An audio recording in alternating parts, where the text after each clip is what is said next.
C'est bon? On est parti? Bon, bonjour à tout le monde. Vous avez failli être ordonné.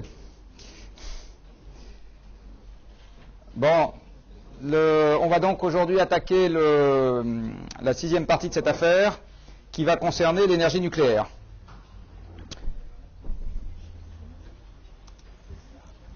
On va recommencer comme d'habitude en s'intéressant au dictionnaire, ou plus exactement en essayant de bien définir ce dont on va parler. Alors l'énergie nucléaire, on va commencer par utiliser une lapalissade, parce que la palisse souvent est fort utile quand on parle d'énergie. C'est une énergie qui est dérivée de ce qui se passe dans le noyau d'un atome. Vous savez que dans les atomes, il y a de l'énergie qui est utilisée pour la liaison entre les nucléons. Et l'énergie nucléaire va consister essentiellement à essayer de capter une partie de l'énergie que les noyaux contiennent, à la fois sous forme d'énergie de liaison et tout simplement sous la forme de la masse des particules qui le composent. Il y a deux manières d'essayer d'utiliser cette énergie. La première consiste à utiliser un gros noyau qu'on va casser en petits morceaux, et vous allez voir pourquoi est-ce qu'on peut récupérer de l'énergie en passant. La deuxième version, c'est l'inverse, c'est-à-dire ça consiste à essayer de réunir plusieurs petits morceaux en un gros, et vous allez aussi voir pourquoi est-ce qu'on peut récupérer de l'énergie dans ce genre d'opération. Et dans les deux cas de figure, on va profiter de cette petite équation que vous connaissez probablement, c'est-à-dire de l'équivalence entre énergie et masse, et en fait, on va profiter d'un défaut de masse qui apparaît lors de la réaction, et qui va donc fournir de l'énergie.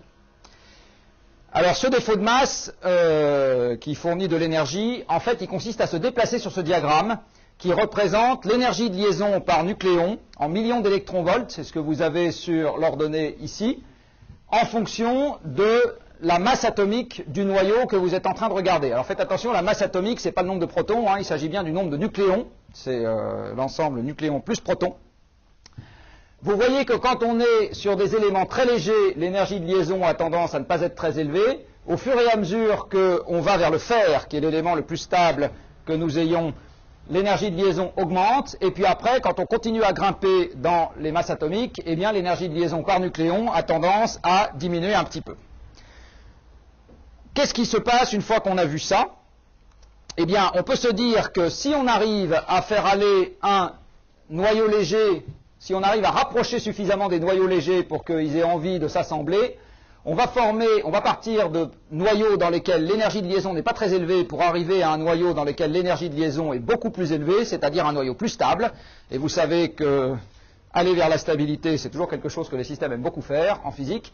Et là, il va s'agir de fusion. Alors en fait, si vous regardez la masse des noyaux initiaux que vous prenez et la masse finale des noyaux que vous obtenez, vous avez, comme je le disais tout à l'heure, un défaut de masse quand vous allez de l'un vers l'autre, et ce défaut de masse va se retrouver pour partie dans l'énergie de liaison accrue du noyau qu'on a formé, et pour partie libérée sous forme d'énergie cinétique ou de rayonnement, c'est-à-dire de photons. Alors quand vous allez des noyaux légers vers des noyaux plus lourds, c'est la fusion, une fusion dont vous allez voir dans pas longtemps qu'on est très content qu'elle existe. Et puis vous pouvez aller dans l'autre sens, c'est-à-dire aller des noyaux lourds vers des noyaux plus légers, et à ce moment, on parle de fission. Ici, vous avez schématisé quelque chose sur lequel je reviendrai dans le courant de ce cours, qui est ce qui se passe sur un noyau d'uranium qui reçoit un neutron à la bonne vitesse, c'est-à-dire à la bonne énergie, et qui va mal le digérer et se casser en deux derrière.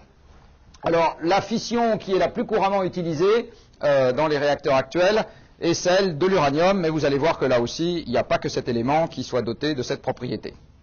Donc en gros, vous avez ici une courbe qui vous donne la stabilité la stabilité atomique en fonction du nombre de nucléons que vous avez dans l'atome, enfin dans le noyau, et les réactions nucléaires suivent la propension qu'ont les noyaux à essayer d'aller vers le sommet de cette courbe. Encore une fois, la stabilité maximale est obtenue pour le noyau du fer, ce qui veut dire que le système dans lequel vous avez atteint une stabilité absolue, c'est si tout l'univers était transformé en un bloc de fer. Là, il n'y aurait absolument plus rien à en tirer. Alors, quelque chose qui est important, c'est que vous voyez que sur la courbe que je viens de projeter, les énergies de liaison, et donc les énergies qu'on va mettre en jeu quand on va modifier la manière dont les nucléons sont assemblés dans un ou plusieurs noyaux atomiques, est typiquement de l'ordre de quelques millions d'électronvolts. Donc une réaction nucléaire, ça met en jeu par atome, ou par noyau plus exactement, une énergie qui est typiquement de l'ordre de grandeur du million d'électronvolts.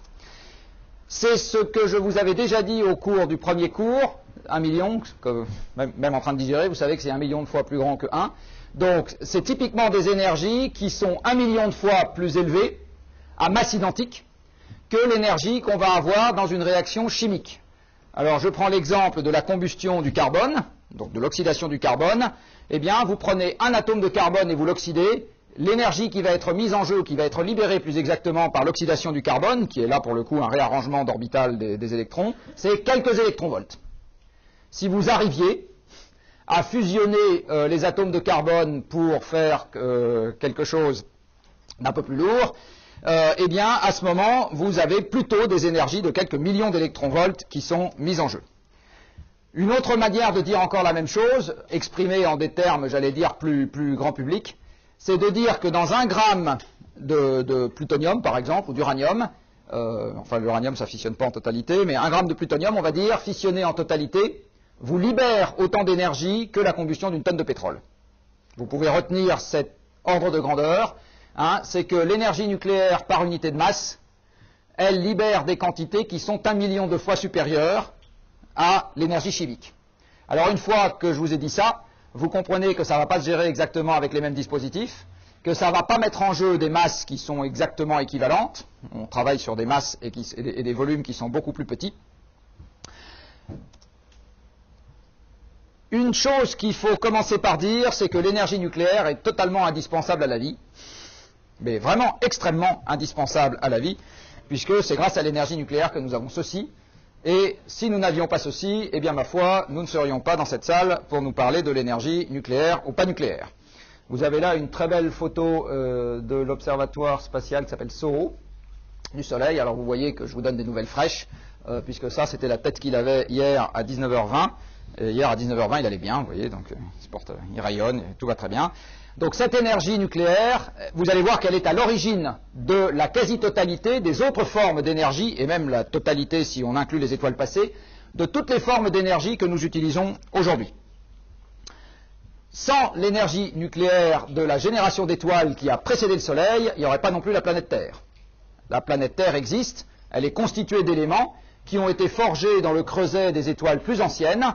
D'abord, on a fusionné de l'hydrogène pour donner de l'hélium, puis on a fusionné de l'hélium pour donner des éléments plus lourds, du carbone, de l'oxygène, etc. Et ainsi de suite, jusqu'à des noyaux extrêmement lourds. L'uranium, dont on va abondamment parler au cours de ce cours, on le doit aux réactions qui ont pris place dans la génération d'étoiles qui a précédé le Soleil. Donc ces étoiles, elles ont terminé leur existence, elles ont envoyé des poussières un peu partout dans l'univers, et une partie de ces poussières se sont retrouvées autour du Soleil en formation, se sont condensées et ont fait la planète sur laquelle il fait si bon vivre aujourd'hui. Donc l'énergie nucléaire ou du Soleil, et vous allez voir encore une fois qu'elle fournit toutes les formes d'énergie ou à peu près que nous utilisons sur Terre, ou d'étoiles plus anciennes, est quelque chose qui permet et à la Terre d'exister et à la vie de prendre place sur Terre. Alors rentrons un tout petit peu plus dans le détail.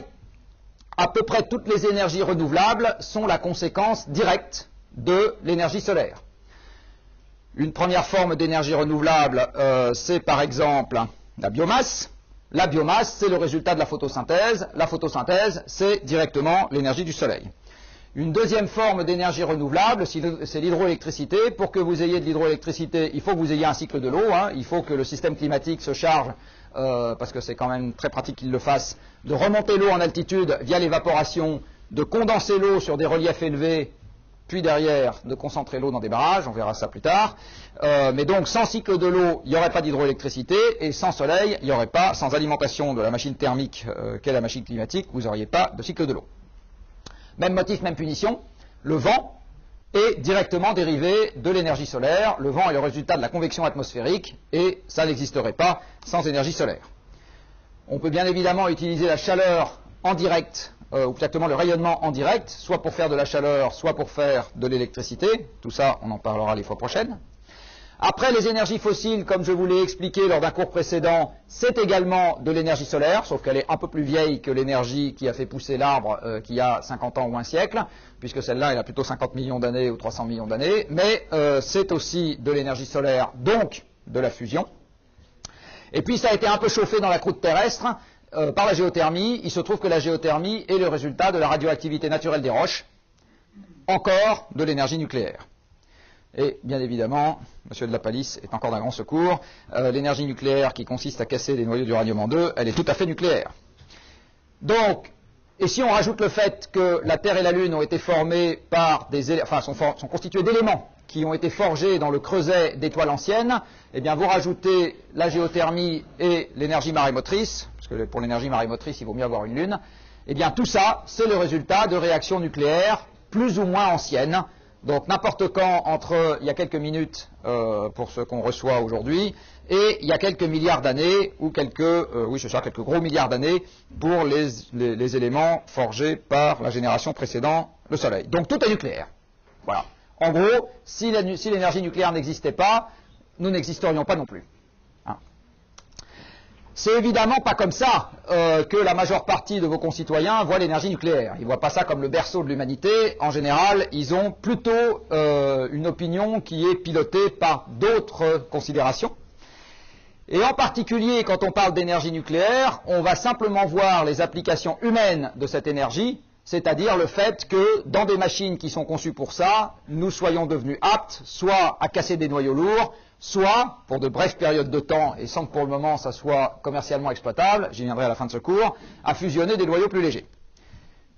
Ce que voient donc les êtres humains, c'est la manière dont les hommes ont géré cette technologie particulière, et la première fois qu'ils ont vu à grande échelle comment était gérée cette technologie particulière, ça a donné ça.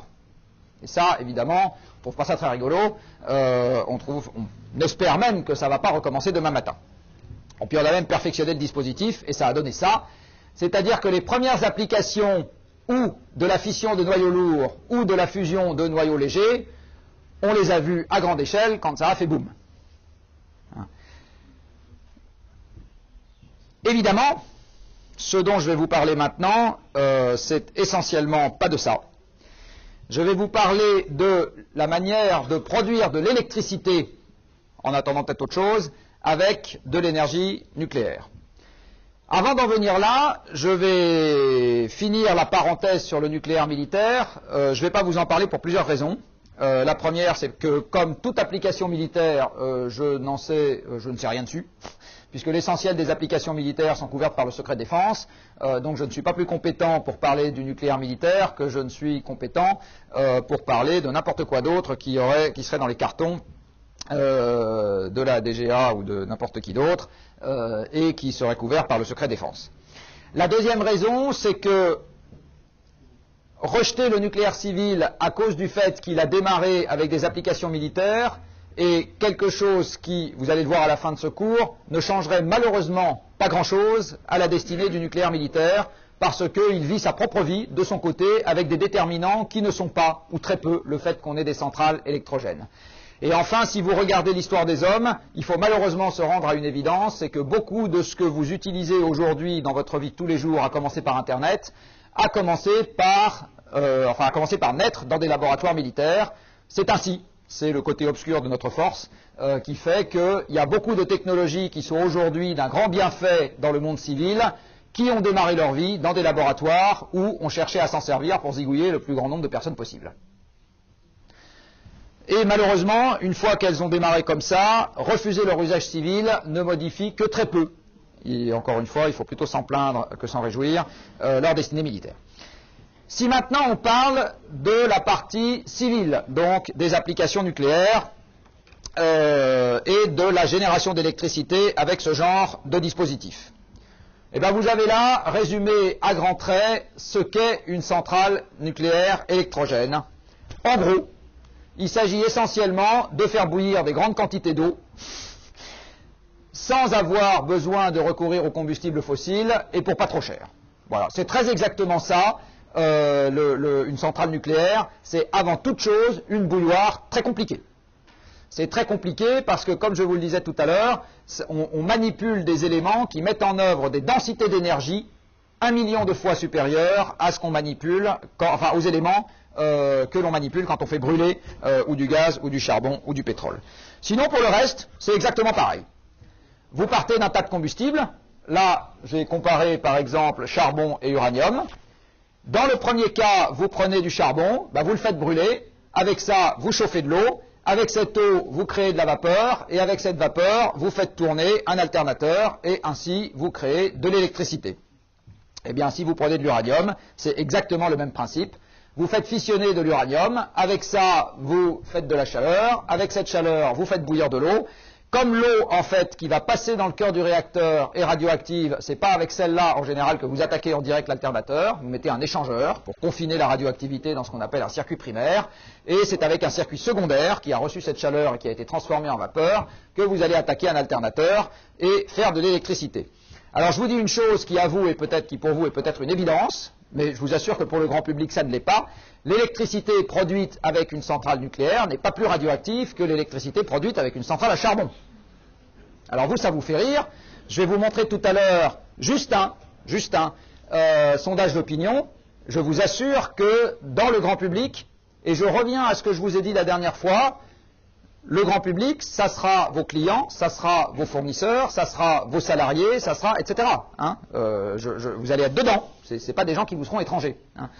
Eh bien, pour le grand public, ce que je suis en train de vous dire, et qui encore une fois peut à vous sembler une évidence, c'est pas toujours acquis. Voilà, donc l'électricité qui sort d'un alternateur de centrale nucléaire est une électricité normale, ordinaire, on pourrait dire. Derrière, vous allez avoir dans un cas comme dans l'autre des résidus. Quand il s'agit du charbon, le résidu s'appelle des cendres, le résidu s'appelle du SO2 si vous avez du soufre dans le charbon, et le résidu s'appelle du CO2 qui est un déchet que nous mettons dans l'atmosphère et qui produit les effets que vous savez maintenant que vous avez eu droit aux 2 séances qui portent sur la question. En ce qui concerne l'uranium, eh bien vous avez aussi des résidus dont je vais vous parler. Ces résidus s'appellent des déchets nucléaires et il faut les gérer.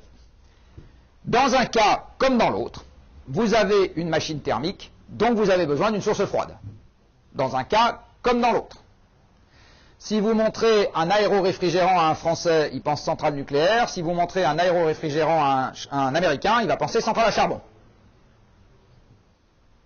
Du reste, pour ceux d'entre vous qui viennent d'Aix-en-Provence, il y a des gens qui viennent d'Aix-en-Provence dans la salle? Non? Personne? De Marseille? Ah, voilà, il y a 2 Marseillais. Vous connaissez la centrale de Gardanne? Oui? Non? Au pied de la montagne Sainte-Victoire. Enfin, on la voit très bien du haut de la montagne Sainte-Victoire. Eh bien, la centrale de Gardanne, qui est une centrale à charbon, qui vient d'être fermée, a de très beaux aéroréfrigérants. Voilà, de très beaux machins, comme ce que vous voyez sur la droite, là. Et c'est une centrale à charbon. Donc, encore une fois, la source froide est quelque chose qui est absolument indispensable dès que vous avez besoin d'une machine thermique. Et ça n'est pas propre au nucléaire.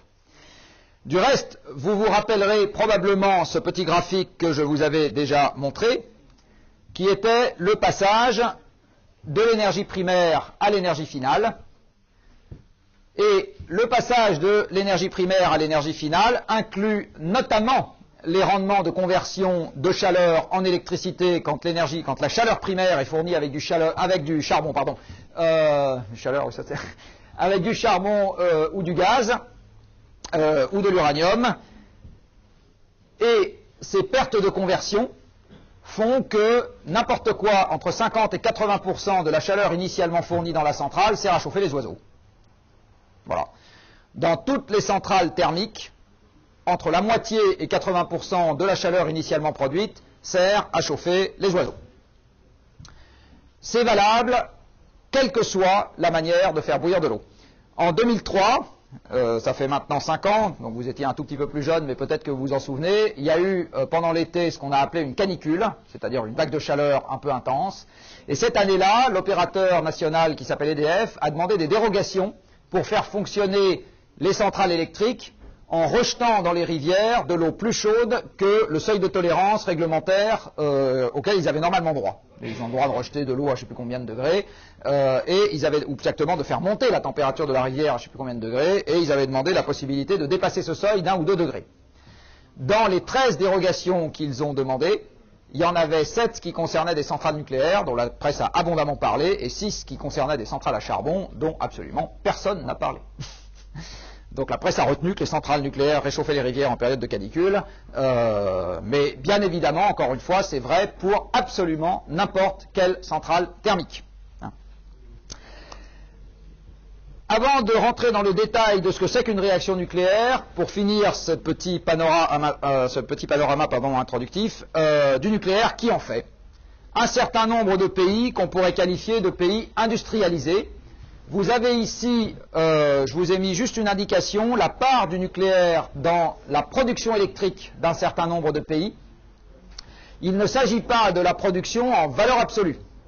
En valeur absolue, le premier producteur au monde, c'est les Américains. Mais les Américains, comme vous pouvez le constater là, ne font que 20% de leur électricité avec ce moyen. Simplement, comme ils font un quart de l'électricité mondiale, eh bien 20% d'un quart de l'électricité mondiale chez les Américains, ça fait beaucoup plus que 80% de l'électricité française. Enfin, ça fait pas beaucoup, mais ça fait significativement plus. Donc, aux deux extrémités du spectre, vous allez trouver d'une part la France, qui effectivement dispose d'une singularité qui est que 80% de l'électricité produite sur le territoire, il resterait à savoir si elle est effectivement consommée sur le territoire, parce que vous savez que maintenant il y a de plus en plus d'interconnexions entre les pays, mais 80% de l'électricité produite sur le territoire est d'origine nucléaire. Donc en gros, quand il y a 1 kWh de produit sur le territoire, 8 fois sur 10, il sort d'une centrale nucléaire. À l'autre extrémité du spectre, vous allez trouver la Chine. Et là aussi, si vous lisez les journaux, vous vous souvenez peut-être qu'il y a eu un grand battage il y a quelques mois, je ne sais plus quand exactement, parce qu'il était question que la France vende quelques EPR à la Chine. Le nucléaire, en Chine, c'est 2%, si ma mémoire est bonne, ou 3%, de la production électrique chinoise. C'est à peine la peine d'en parler. Hein. Plus de 90% de l'électricité chinoise est faite au charbon. Donc vous avez, voilà, puis alors après, vous avez un certain nombre de pays intermédiaires.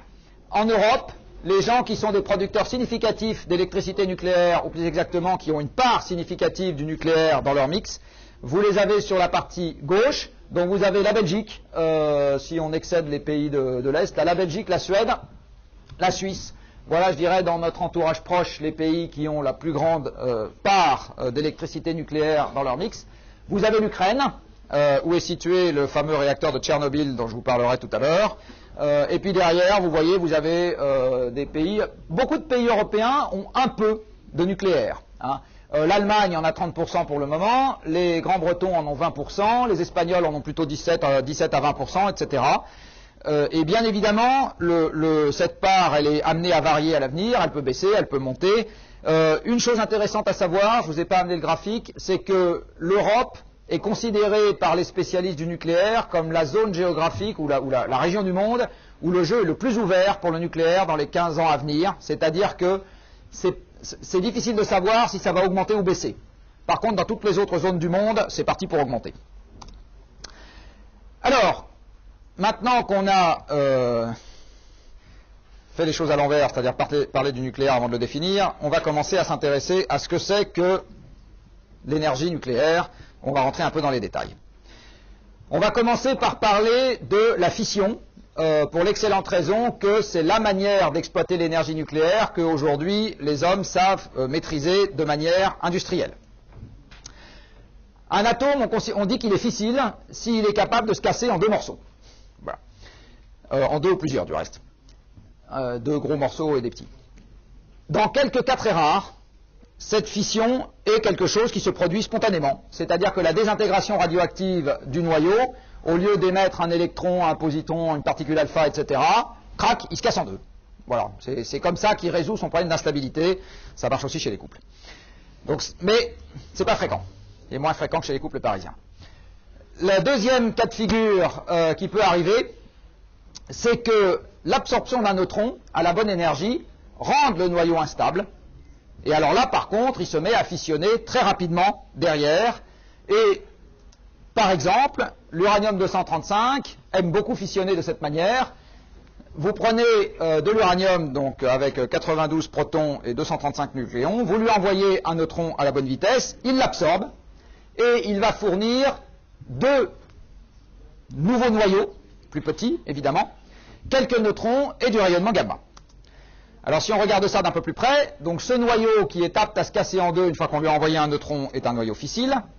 Il faut qu'il reçoive l'uranium, c'est pas vrai pour tous les noyaux, mais l'uranium, il faut qu'il reçoive un neutron qu'on appelle un neutron thermique, c'est-à-dire qu'il est grosso modo en équilibre avec son milieu à quelques centaines de degrés Celsius, donc que son énergie soit inférieure, on va dire, à 1 électronvolt en ordre de grandeur, et à ce moment, il va se casser en deux, il va fournir des produits de fission, qui sont des noyaux qui seront animés d'une énergie cinétique.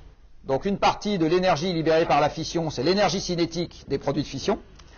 Il va fournir des neutrons, qui sont des neutrons beaucoup plus énergétiques que le neutron qui lui a permis de fissionner, puisque ces neutrons-là, ils ont une énergie qui est typiquement de l'ordre de 2, un peu plus, un peu moins, millions d'électronvolts, et du rayonnement gamma.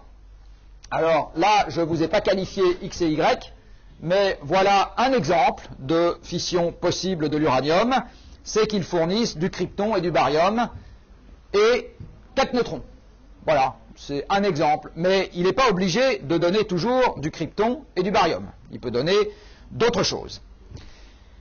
Alors on va rester un peu sur cette relation et voir ce qu'elle signifie en pratique si on veut faire des réacteurs qui soient capables d'exploiter, alors réacteurs simplement parce que ça réagit, qui soient capables d'exploiter cette énergie. On va commencer par s'intéresser aux produits de fission. Les produits de fission, ils sont l'objet d'une courbe en forme de dos de chameau, non pas de dromadaire. Vous avez ici la distribution des produits de fission après une réaction de fission concernant l'uranium. Donc vous allez avoir un premier pic de concentration des noyaux formés aux alentours de 90 de masse atomique. Là-dedans, vous allez par exemple trouver le krypton, vous allez par exemple trouver le strontium. L'un des isotopes, l'un des produits de fission classiques dans la fission de l'uranium, c'est le strontium 90, produit de fission qui est lui-même radioactif. Et là, vous allez trouver le césium et l'iode, qui sont aussi, pour ceux d'entre vous qui ont déjà un peu regardé ce genre de sujet, des produits de fission très courants dans la fission du noyau d'uranium et qu'on va retrouver dans les déchets radioactifs et puis dans l'environnement si jamais cette affaire a le mauvais goût d'aller se promener ailleurs. Il y a par contre des noyaux qui ne sont faits qu'en toute petite quantité, ceux qui sont, vous voyez, entre 110 et 120 de masse atomique, et puis il y en a qui ne sont pas faits du tout. Donc ce genre de réaction ne libère pas de noyaux de masse atomique inférieur à 70 et ne libère pas de noyaux de masse atomique supérieur à 160. Tous ces produits sont en général radioactifs.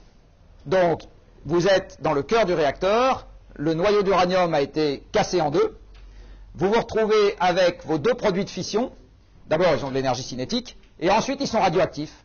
Ça veut dire qu'eux-mêmes vont contribuer à rajouter des particules en circulation dans votre réacteur. Ils vont émettre des électrons, ils vont émettre des positons, ils vont émettre des neutrons, ils vont émettre des particules alpha, pardon, ils vont émettre un certain nombre de choses, ou bien ils auront la faculté d'absorber des neutrons. Donc vous avez des produits qui commencent à se balader dans le cœur de votre réacteur et dont vous devez tenir compte dans le pilotage de la réaction de fission. La deuxième chose que vous obtenez donc en sortie d'une fission, c'est des neutrons. Et comme vous avez vu, ces neutrons, ils vont à une vitesse bien trop importante pour être capables eux-mêmes d'engendrer une réaction de fission derrière. Donc on va avoir besoin de les ralentir. Alors les ralentir, ça veut dire quoi? Ça veut dire qu'on va les faire se cogner contre des particules qui ont une masse pas très différente de celle d'un neutron. Donc ça veut dire des atomes dont le noyau n'est pas très élevé en masse atomique, des petits noyaux, pour que, exactement comme avec un système de boules de billard, les neutrons se cognent successivement aux petits noyaux et finissent par perdre de l'énergie. Comme ça, vous savez que si vous avez une collision parfaitement élastique avec un objet d'une masse infinie parfaitement immobile, eh bien, la particule qui se cogne repart avec une énergie cinétique identique à celle qu'elle avait en arrivant.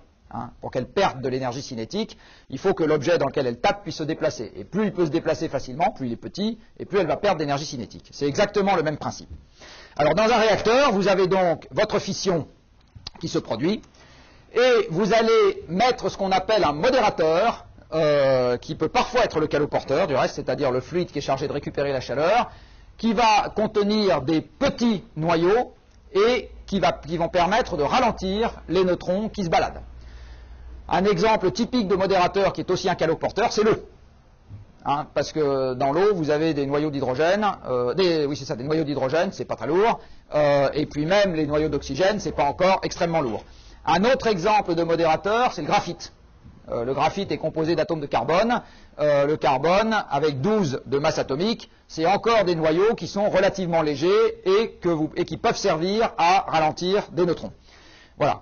Des fois, le modérateur et le caloporteur ne sont pas les mêmes, mais en général, dans un certain nombre de dessins de réacteurs, c'est la même chose.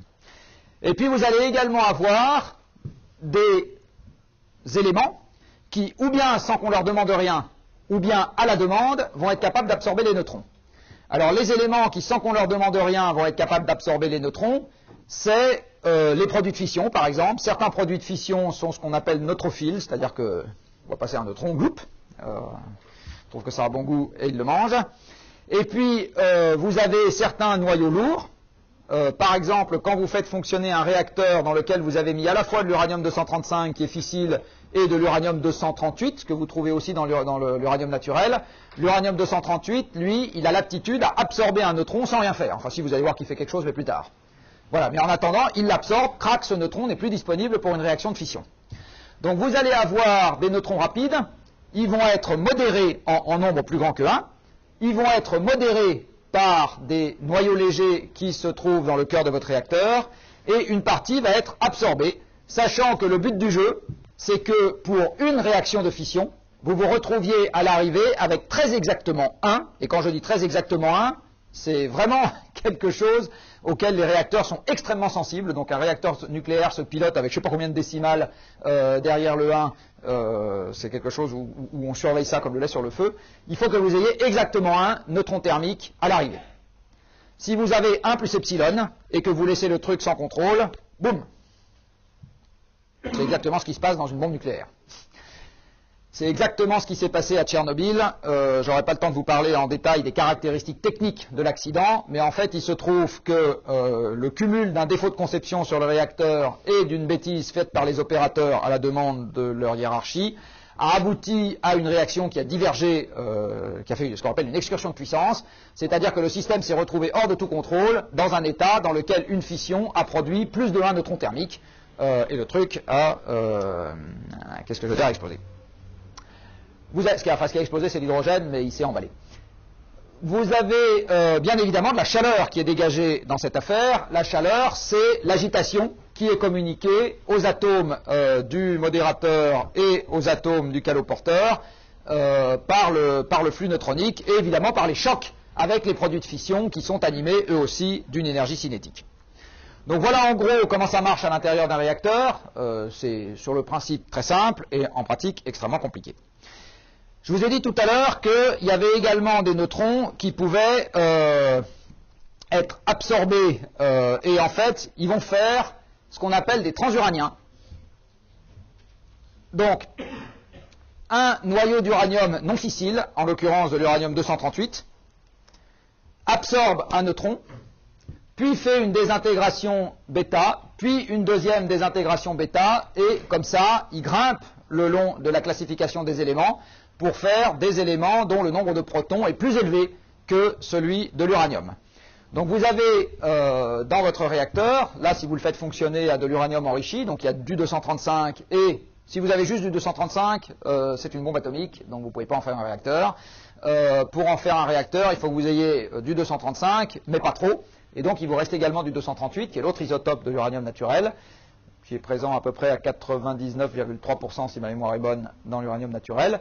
Et donc il est présent dans votre réacteur, et celui-là, il est neutrophile. Donc vous lui envoyez un neutron à la bonne vitesse dessus, crac, il absorbe le neutron, et il se transforme en uranium 239, qui va finir par se désintégrer et former du plutonium. Donc là, il n'a pas fissionné, il a juste absorbé le neutron. Par contre, il se trouve que le plutonium, lui, est fissile. Donc vous avez des produits secondaires qui apparaissent dans votre réacteur, qui peuvent être soit des mangeurs de neutrons, soit éventuellement des produits fissiles eux-mêmes. Et puis vous obtenez également du rayonnement gamma dans cette affaire contre lequel il vaut mieux se protéger. On vient donc de voir que l'uranium-238 était capable d'engendrer la fabrication d'un nouvel élément fissile, ou plus exactement, je ne vous l'ai pas encore dit, mais c'est ça qu'on va voir, par double désintégration bêta. Le plutonium, exactement comme l'uranium, le plutonium 239, et avec lui tous les isotopes impairs du plutonium, peuvent fissionner, c'est-à-dire que de nouveau, si on leur envoie un neutron à la bonne vitesse, ils sont capables de se couper en deux avec des produits de fission. Vous avez donc, en ce qui concerne l'uranium 238, une caractéristique qu'on appelle non pas d'être fissile, mais d'être fertile, c'est-à-dire que au lieu d'envoyer un neutron, on en envoie deux, et à ce moment, on obtient quelque chose qui se casse en deux et de l'énergie. D'accord? Donc, en gros, pour exploiter l'énergie de fission de l'uranium, ou bien vous avez un fusil à un coup, c'est l'uranium 235, ou bien vous avez un fusil à deux coups, c'est l'uranium 238. Le premier coup le transforme en plutonium, et le deuxième coup, avec deux désintégrations bêta intermédiaires, et le deuxième coup va le faire fissionner. Sauf que le neutron qui va permettre au plutonium de fissionner, lui, il ne doit pas avoir la même énergie que celui qui permet à l'uranium de fissionner, il doit aller beaucoup plus vite. Il doit être beaucoup plus énergétique. Il doit en gros avoir une énergie de l'ordre du million d'électronvolts. Ça vous explique pourquoi les réacteurs nucléaires qui sont capables d'exploiter l'énergie du plutonium, on les appelle souvent des réacteurs à neutrons rapides. Quand le dessin du réacteur, c'est de permettre, j'allais dire, de fonctionner essentiellement avec du plutonium dans la réaction de fission, on les appelle des réacteurs à neutrons rapides ou des réacteurs rapides. Les éléments fertiles, vous en avez deux dans la nature. Donc là, je viens de vous parler de l'uranium 238, un neutron plutonium 239. Vous avez également le thorium 232, qui est un élément fertile et qui, lorsqu'il prend un neutron à la bonne vitesse dans un réacteur, là aussi, vous fait avec juste une désintégration bêta, non pardon, il en faut deux, pardon. Vous faites de l'uranium 233 qui est lui fissile. Alors l'uranium 233 est fissile, mais il a une demi-vie qui est beaucoup trop courte pour qu'on en trouve dans l'uranium naturel. Je vous rappelle encore une fois que l'uranium naturel est un uranium qui a été formé dans la génération d'étoiles qui a précédé la Terre. Donc vous ne pouvez pas trouver dans l'uranium naturel de produits qui aient des demi-vies de 10 000 ans ou même d'1 million d'années. Hein. Vous ne trouvez que des produits qui ont quelques milliards d'années comme demi-vie. C'est typiquement le cas de l'uranium 238, parce que sinon, ils ont été formés il y a trop longtemps pour qu'on puisse en trouver dans la croûte terrestre. C'est cette caractéristique qu'ont plus exactement les noyaux fertiles de pouvoir engendrer des noyaux fissiles dans le courant même de la réaction nucléaire qui fait qu'on appelle les réacteurs qui exploitent ces éléments-là des réacteurs surgénérateurs. En fait, ils ne sont pas surgénérateurs, ils seraient plutôt régénérateurs. En d'autres termes, la réaction de fission entretient la fabrication de nouveaux combustibles à partir d'un matériau fertile. C'est ça le principe du réacteur surgénérateur, c'est que vous avez un matériau simplement fertile et la réaction de fission entretient, en temps réel j'allais dire, l'apparition de nouveaux matériaux fissiles. Ils ne sont pas vraiment générateurs. Si on regarde la chronologie des appareils qui permettent d'exploiter cette énergie nucléaire, l'histoire a commencé en 1942 avec la pile de Fermi. Alors la pile de Fermi, elle n'avait pas vraiment une vocation électrogène. Elle s'inscrivait, comme vous le savez probablement, dans le cadre de la course à la bombe qui a été initiée par les Américains dans le cadre du Manhattan Project. Et elle avait une puissance de 0,5 watts. Voilà, donc c'était une pile vraiment au vrai sens du terme, un peu comme une pile de lampe de poche. Mais ça suffisait, en l'occurrence, pour ce qu'ils avaient besoin d'en faire, mais c'est quand même un truc qui faisait quelques mètres cubes pour 0,5 watts. Les premiers réacteurs électrogènes en France qui aient eu une taille significative sont apparus à la fin des années 50. Les premiers, le début de la génération actuelle, ceux qui sont actuellement utilisés dans le parc français, c'est plutôt le début des années 70. Alors ici, le numéro fait référence à la puissance électrique du réacteur en question. Ça veut donc dire qu'un RET 900, c'est un réacteur qui vous crache 900 mégawatts électriques de puissance nominale Et à cause du rendement des centrales nucléaires qui est grosso modo de l'ordre du tiers, ça veut dire que la puissance thermique qui est libérée dans le cœur du réacteur, c'est à peu près 3 fois ça. Hein. Donc c'est à peu près 2,7 gigawatts. REP, ça veut dire réacteur à eau pressurisée. Ça veut dire que le caloporteur à l'intérieur du cœur, c'est de l'eau sous pression. Voilà, c'est ça que ça veut dire. Et c'est un caloporteur qui fait aussi le modérateur, comme je vous l'ai expliqué tout à l'heure. La génération la plus récente, ou exactement la version la plus récente des réacteurs actuellement en service dans le parc français s'appelle le N4, et on considère qu'on est toujours dans les réacteurs de deuxième génération. Après, vous avez ce qu'on appelle la troisième génération. Il n'y a pas de révolution conceptuelle par rapport à la génération précédente.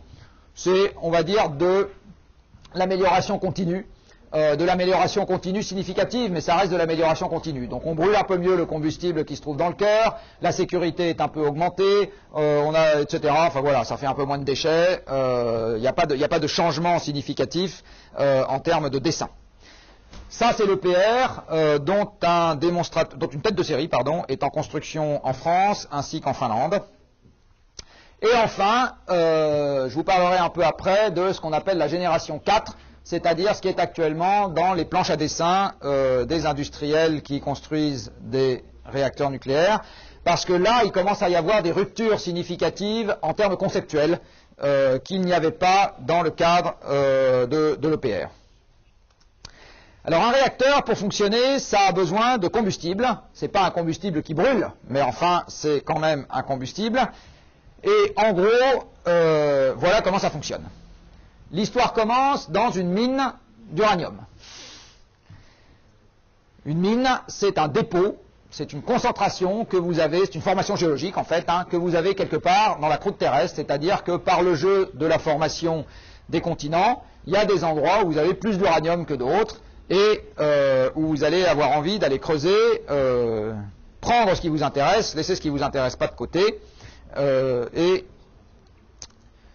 passer à l'étape suivante, qui est que quand vous retirez une tonne de quelque chose d'une mine d'uranium, en fait, votre quelque chose contient énormément de trucs qui ne sont pas de l'uranium et à la concentration de quelques pourcents de l'oxyde d'uranium.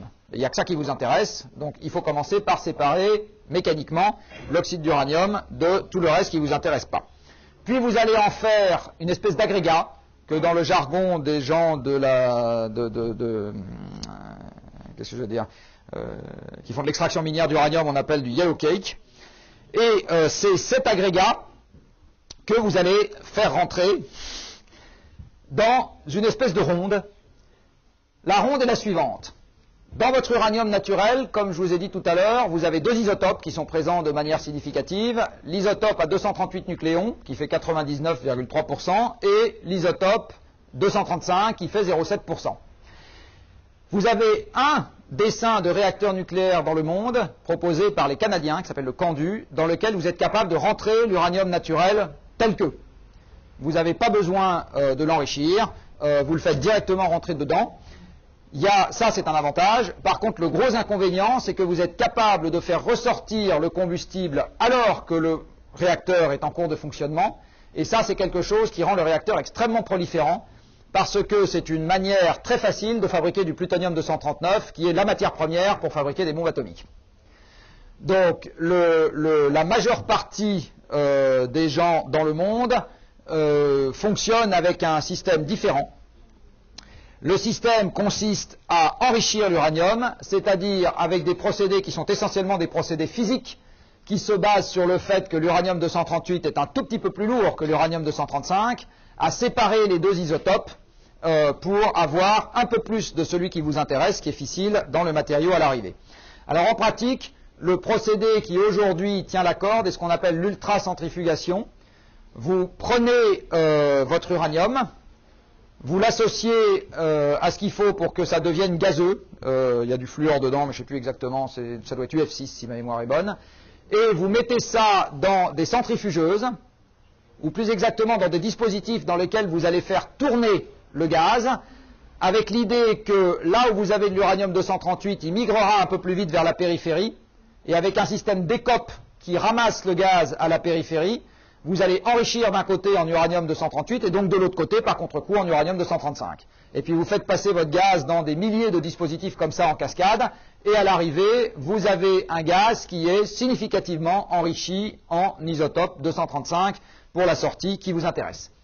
Évidemment, puis après vous refaites de la chimie et vous retransformez ça en oxyde d'uranium. Évidemment, dans le processus, vous avez aussi produit ce qu'on appelle de l'uranium appauvri, c'est-à-dire un uranium qui est très enrichi, qui contient quasiment plus d'uranium-235 et qui ne contient quasiment que de l'uranium-238. Alors on en fait des choses diverses, on peut tirer sur les ennemis avec, mettre ça dans la quille des bateaux, parce que c'est un métal extrêmement lourd, ou le laisser soigneusement de côté, parce que c'est la matière première qui permettra de faire fonctionner les surgénérateurs demain, peut-être, s'il y a un déploiement significatif.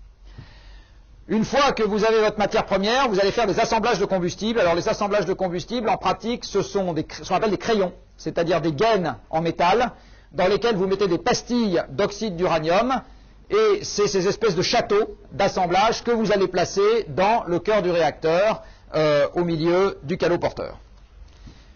Ça va rester quelques années dans votre réacteur, le temps que la réaction de fission consomme à peu près tout l'uranium-235 que vous aviez mis dans votre assemblage. Et en sortie, vous retirez donc les assemblages une fois qu'ils ont vécu dans le réacteur pendant quelques années. Donc les opérations de chargement et de déchargement, c'est un peu plus compliqué que pour une centrale à charbon. Et ça explique aussi que vous ayez besoin périodiquement sur ce genre de dispositif d'opérations de maintenance que vous devez planifier à l'avance. Et si au moment où vous avez planifié votre opération de maintenance, il y a une partie des centrales des voisins qui saute, ou il y a une canicule, ou il y a un hiver froid, ou je ne sais pas quoi, vous ne pouvez pas mobiliser la centrale instantanément pour faire l'électricité dont vous auriez besoin. Hein. Ça fait partie des faiblesses du système, c'est que vous devez planifier, alors si vous êtes bien organisé, c'est pas grave, mais vous devez planifier le moment où vous allez arrêter votre centrale, et quand vous l'avez arrêtée, c'est en général pas pour une heure. Donc vous sortez votre assemblage une fois qu'il a fait son travail, et là vous allez l'envoyer dans un endroit où vous allez le traiter. Alors le traiter, ça veut dire que vous récupérez ce que vous avez à l'intérieur des tubes, et derrière vous avez deux options. La majeure partie des pays choisissent de prendre de ces espèces de tubes hachés, de les mettre dans un container et de les stocker dans un endroit en attendant de voir plus tard. Donc ça, c'est par exemple l'option prise par les Américains. Les Américains souhaitent sortir les assemblages des centrales nucléaires et les stocker sous la Yucca Mountain en disant ça c'est un déchet, ça ne nous intéresse plus. Et puis vous avez l'option qui a été prise par les Français, les Japonais, sauf qu'ils font faire ça chez nous, et les Anglais, et ils font ça chez eux pour partie, qui consiste à dire je sors le combustible usé de l'assemblage de crayons, je récupère ce qui est récupérable à l'intérieur, et vous allez voir quoi, et ce qui n'est pas récupérable et qui n'est pas très radioactif, je le stocke en surface dans un coin, et ce qui n'est pas récupérable et qui est extrêmement radioactif, j'en fais des blocs de verre vitrifiés, et ça, je les mets à la hâte pour le moment, en attendant éventuellement de les enfouir à Bure par quelques centaines de mètres de fond. Ce que font les Français donc, c'est qu'en sortie de ce qu'on appelle le retraitement, mais qui en fait devrait être dit traitement, c'est simplement un traitement, c'est de récupérer le plutonium qui s'est formé dans l'uranium, enfin à partir de l'uranium-238, parce que ce plutonium étant fissile, on va le mélanger au combustible neuf pour mettre ça dans des réacteurs qui vont être capables de manger ce mélange d'uranium-235 et de plutonium-239, avec cette petite subtilité technique que, comme vous l'avez vu, ce n'est pas des neutrons à la même vitesse qui font fissionner les deux noyaux. Donc c'est des réacteurs, les réacteurs qui mangent le MOX, là, le Mixed Oxide, c'est des réacteurs qui nécessairement sont gérés un peu différemment de ceux qui mangent juste de l'uranium-235. Une fois que je vous ai montré ce petit diagramme, vous comprenez que s'il n'y a pas d'émissions de gaz à effet de serre en direct dans le fait de casser des noyaux d'uranium en deux, par contre, vous en avez un peu à côté. Un peu ou beaucoup, on va voir. Vous en avez dans l'industrie minière amont, parce que pour sortir le minerai d'uranium de terre, il faut, comme dans n'importe quelle exploitation minière, des gros dumpers avec des grosses roues et des gros tractopelles, etc. Il en faut dans l'opération d'enrichissement, qui, soit dit en passant, est extrêmement électro-intensive. Il en faut dans la fabrication de la centrale, de l'énergie fossile, parce que là, vous avez besoin de béton et d'acier, et pas qu'un peu. Il en faut pour partie dans les transports associés de personnes et de marchandises, etc. Donc il en faut quand même un peu avant, après, et j'allais dire au milieu. Et la question est de savoir, c'est si on met tout ça bout à bout, est-ce que c'est beaucoup plus ou est-ce que ça reste quand même significativement moins que ce qu'on a avec les centrales à combustible fossile? Alors vous avez ici une partie de la réponse, et même l'essentiel de la réponse, c'est-à-dire les émissions de CO2 en grammes par kilowattheure électrique produit pour un certain nombre de dispositifs de production d'électricité. Vous voyez qu'en gros, on a deux grandes familles qui se dégagent. Ou bien vous fonctionnez avec des combustibles fossiles et à ce moment, vous êtes dans la gamme du 500 grammes et plus de CO2 par kilowattheure électrique. Ou bien vous êtes dans la gamme des productions électriques pour lesquelles vous avez essentiellement besoin de fabriquer le dispositif de production, de le maintenir et d'assurer l'amont et l'aval. Et à ce moment, vous êtes dans des ordres de grandeur qui sont au moins un zéro en dessous. Donc, dire que le nucléaire est une énergie sans carbone, stricto sensu, c'est faux. Par contre, dire, et encore une fois, c'est les ordres de grandeur qui comptent, que c'est une électricité qui est fournie avec beaucoup moins de carbone que quand on utilise du gaz, du charbon ou du pétrole, c'est parfaitement vrai. Oui, oui. Il n'y a que ça qui peut... Enfin, je veux dire, dans le CO2 lié au nucléaire, il ne peut y avoir que ce qui est annexe. Parce qu'encore une fois, le fait de casser des noyaux d'uranium en deux, c'est pas oxyder les atomes de carbone. Donc ça fait pas de CO2. Donc là-dedans, il y a tout l'annexe. Alors, dans ce qui peut faire varier la barre, ici, il peut y avoir, par exemple, des considérations sur la partie non nucléaire dans l'électricité d'enrichissement. Mais en général, les gens qui enrichissent de l'uranium, c'est qu'ils ont un parc nucléaire et ils dédient un réacteur à ce genre de truc. Voilà, donc voilà, on va dire que ça donne de bons ordres de grandeur. Vous voyez également, en regardant ce graphique, qu'entre le gaz et le charbon, vous avez un facteur 2 en ce qui concerne les émissions de CO2 dégagées par kilowattheure, ce qui est beaucoup et peu à la fois. Alors, pardon, ça c'est le... Tiens, je vous parlais tout à l'heure de la perception du public et de la réalité. Quand on va demander à vos collègues sortis de l'école quelques années avant ou quelques dizaines d'années avant de faire ce genre de calcul, voilà ce qu'ils disent. Puis maintenant, vous avez une deuxième manière de prendre le problème, qui est de prendre les gens dans la rue et de leur demander ce qu'ils en pensent. Alors, vous avez ici le résultat d'un sondage qui a été effectué en 2006, mais à mon avis, aujourd'hui, ça ne serait pas très différent, auquel on demandait aux personnes de dire pour un certain nombre de causes s'ils pensaient que c'était à l'origine d'émissions de gaz à effet de serre significatives. Alors, vous voyez tout à fait en haut la déforestation, l'utilisation personnelle de la voiture, etc. Et alors, regardez bien la hiérarchie respective de ces deux postes, parce que c'est quand même assez marrant. Vous voyez que un Français sur deux pense de manière certaine que le charbon fait des émissions significatives de CO2 quand on fait de l'électricité avec. Eh bien, ils sont plus nombreux que ça à penser que c'est également le cas avec l'électricité d'origine nucléaire. Ça, c'est un très bel exemple, il y en a plein d'autres. C'est un très bel exemple de situation dans laquelle, encore une fois, ce que savent les gens qui savent ne correspond pas à ce que savent les gens qui ne se sont pas particulièrement intéressés au sujet et qui ont une lecture journalistique sur la question. Quelque chose que je ne vous ai pas montré quand je vous ai parlé du changement climatique, mais qui aurait été exactement dans le même esprit, c'est quand on demande aux Français, pour vous, le changement climatique, c'est quoi? Eh bien, la réponse spontanée qui vient en premier, pour à peu près un tiers des personnes, c'est le trou dans la couche d'ozone. Voilà. Bon. Donc, rappelez-vous encore une fois que dès que vous avez des matières techniques et compliquées, la situation dans laquelle il n'y aura pas de hiatus avec les gens avec qui vous devez travailler sera exceptionnelle. La règle, la situation normale, c'est qu'il y a des sujets sur lesquels les gens que vous aurez en face de vous ne comprendront pas pourquoi vous avez une position qui est A, alors qu'eux, ils sont intimement persuadés que la vérité, c'est B.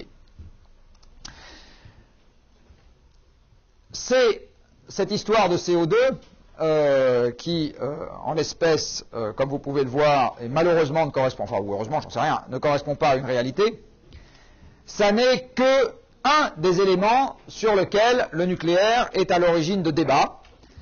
Alors ces débats peuvent porter sur les déchets, sur les accidents, sur le fait que prendre des rayonnements ionisants soit pas bon pour la santé, sur le coût réel du nucléaire, sur l'opacité des gens qui s'en servent, sur le fait qu'il n'y a pas assez d'uranium et donc que c'est pas la peine d'en faire, etc.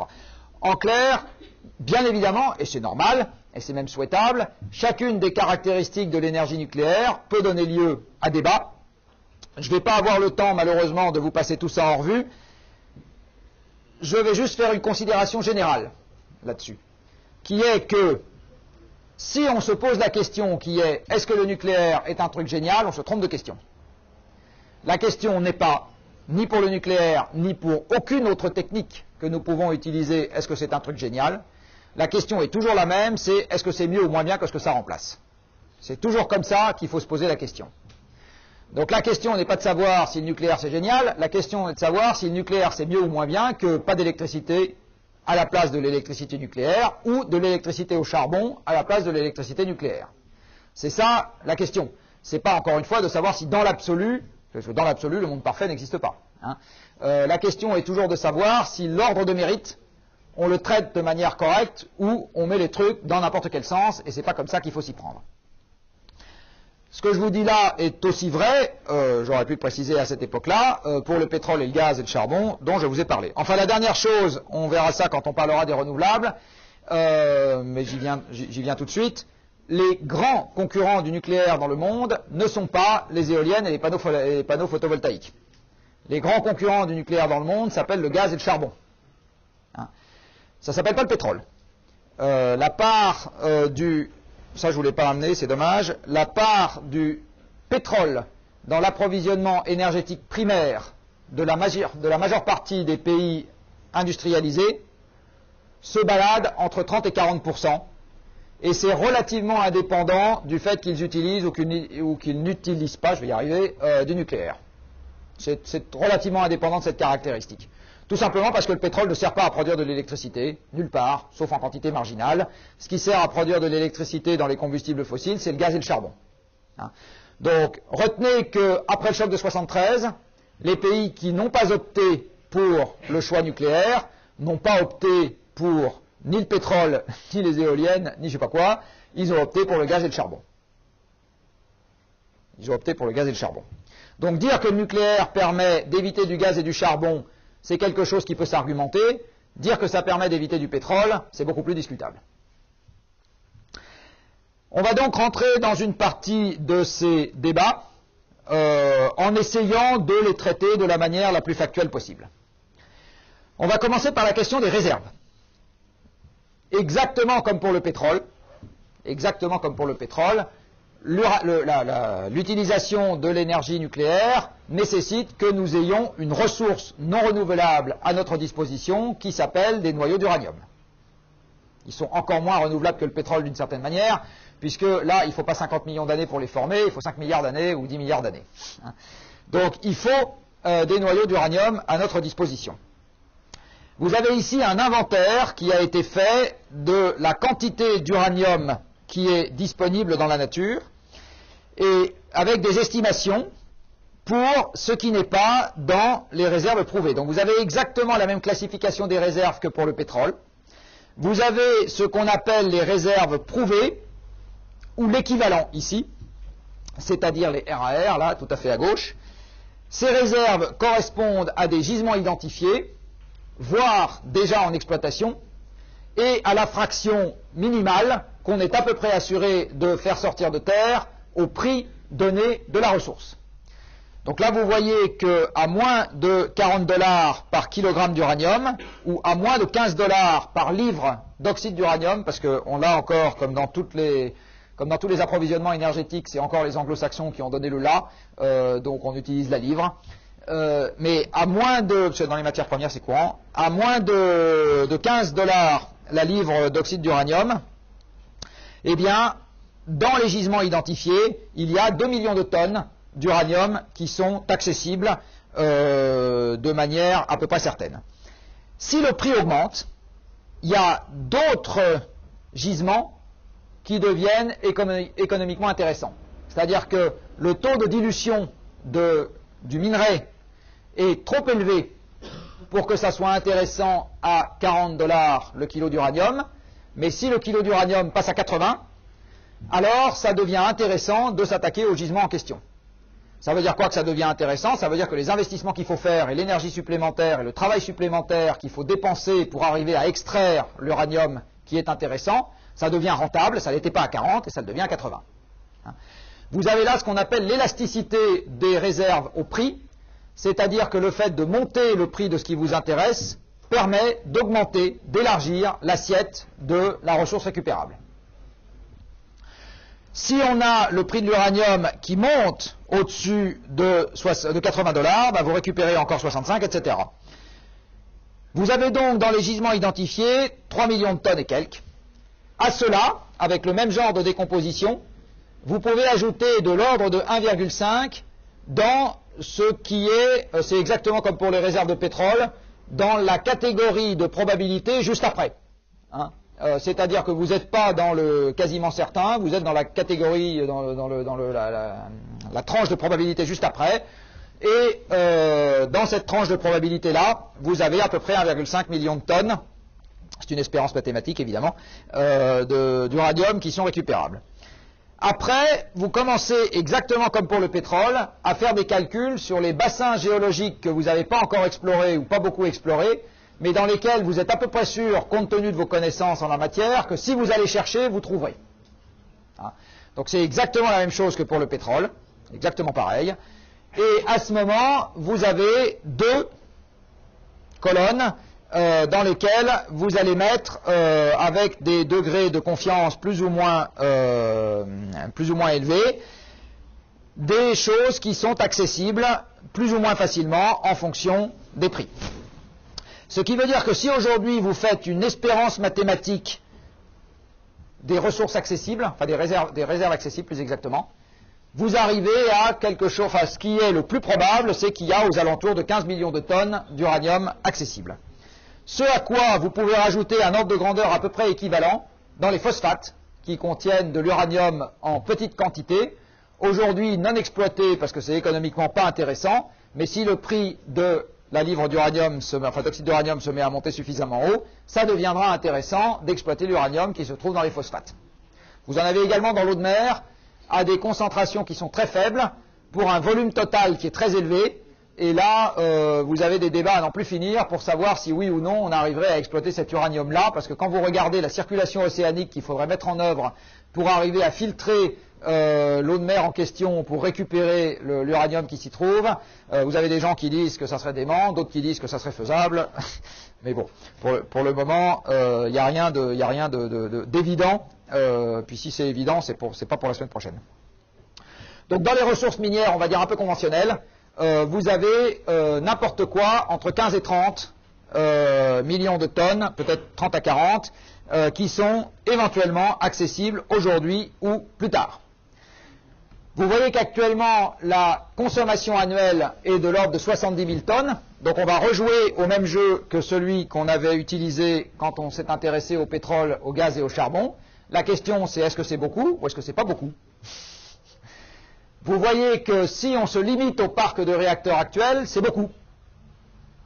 Si on se limite aux 450 réacteurs actuellement en service dans le monde, fournissant à peu près 15% de l'électricité mondiale et qu'on n'augmente pas la demande d'électricité, et qu'on reste à 15% pour le nucléaire, on a de quoi voir venir. Hein. Maintenant, on peut voir les choses autrement. Penser qu'il est souhaitable, ce qui est quelque chose sur lequel je renvoie chacun à sa propre conviction, d'augmenter significativement la production d'électricité d'origine nucléaire, et à ce moment, si on utilise les technologies actuelles, c'est-à-dire les réacteurs à eau pressurisée en cycle ouvert, c'est-à-dire qu'on a un combustible dans un état A, on le fait passer dans le réacteur, on ressort quelque chose, entre guillemets, dans un état B qui n'est plus exploitable pour repasser dans le même réacteur, hein, c'est ce qu'on appelle un cycle ouvert, eh bien si on utilise les réacteurs de la génération actuelle avec le cycle ouvert, eh bien vous voyez qu'un développement très significatif du nucléaire bute sur un problème de ressources avant la fin du siècle. Ce qui veut dire que le pic, puisque là aussi il y a pic, hein, les intégrales bornées, ça va aussi pour l'uranium, ça veut dire que le pic de la production d'uranium dans le monde, si on n'utilise que de l'uranium 235 dans des réacteurs de type EPR, ça ne peut pas croître très longtemps au-delà de 2040 ou 2050. Donc on retombe sur des échéances qui sont un peu les mêmes que celles qu'on avait vues pour les combustibles fossiles. Allez, on se prend encore une planche. Par contre, ça ferait à l'évidence, monter le prix des hydrocarbures, cette affaire. Pas des hydrocarbures, excusez-moi, de l'uranium. Vous voyez bien que si on se rapproche, il va se passer exactement la même chose que pour le pétrole, si on se rapproche d'une zone où ce qui contraint la consommation, c'est la production et non pas la demande, eh bien on devrait avoir une augmentation des prix. Alors la grosse différence entre la production d'électricité à base de combustibles fossiles et la production d'électricité à base d'énergie nucléaire, c'est que dans un réacteur nucléaire, ce que vous payez pour acheter l'électricité, c'est essentiellement autre chose que du combustible. C'est essentiellement autre chose que du combustible. Le prix d'un kilowattheure d'électricité d'origine nucléaire, c'est pour l'essentiel le coût de construction de la centrale, pour une petite partie le salaire des gens qui y travaillent, et dans le coût de construction de la centrale, il faut tenir compte de ce qu'on appelle les intérêts intercalaires, c'est-à-dire l'argent que vous avez dû emprunter pour construire la centrale et les intérêts que vous devez payer à votre banquier pour rembourser l'argent en question. Et du reste, le coût, quand on fait des calculs sur le coût de l'électricité, les résultats qu'on obtient sont très sensibles à cette valeur-là. Et c'est ce que vous avez dans la partie violette. La partie violette, là, Capital et Operations and Maintenance, eh bien, c'est le coût de construction plus le coût d'entretien de votre centrale, y compris les gens qui y travaillent. Après, le reste, c'est les petits machins. Et vous avez tout à fait en bas le coût du combustible. Alors vous voyez qu'au prix auquel on est habitué à le payer actuellement, ce qui se baladait là jusqu'à une époque récente et ce qui arrive ici à des époques, sur l'année qui vient de s'écouler, eh bien vous voyez que ça vous joue sur quelques centimes par kilowattheure ou quelques dollars par mégawattheure, cette affaire. Quelques dixièmes de centimes, pardon, par kilowattheure. Donc vous avez ici une très faible sensibilité du coût de l'électricité, oui parce que 1 dollar par mégawattheure ça fait un dixième de cent, je vais y arriver, par kilowattheure. Donc là en gros vous êtes à 3 cents par kilowattheure, là vous êtes à 4 cents par kilowattheure. Donc vous voyez que d'augmenter significativement le coût de l'uranium, c'est quelque chose qui ne vous fait pas bouger de manière significative le prix de l'électricité. A contrario, si vous avez, donc je vais toujours finir là-dedans, vous passez de 40 à 160, c'est-à-dire une multiplication par 4 du prix du combustible, vous voyez que tout ce qui arrive à votre mégawattheure, c'est en gros de gagner quelques dollars. Dans une centrale à gaz ou à charbon, le prix du combustible, c'est entre 50 et 70% du prix du kilowattheure en sortie de centrale. Là, si vous multipliez le prix du combustible par 4 à l'entrée, vous envoyez un tout petit peu plus la trace à la sortie. Donc, l'un des gros intérêts du nucléaire, c'est que le prix de production du kilowattheure est à peu près fixé le jour où vous avez terminé de construire votre centrale. Ce jour-là, vous savez combien ça vous a coûté de la construire, et vous savez à peu près combien vous allez vendre votre kilowattheure, ou votre mégawattheure, peu importe.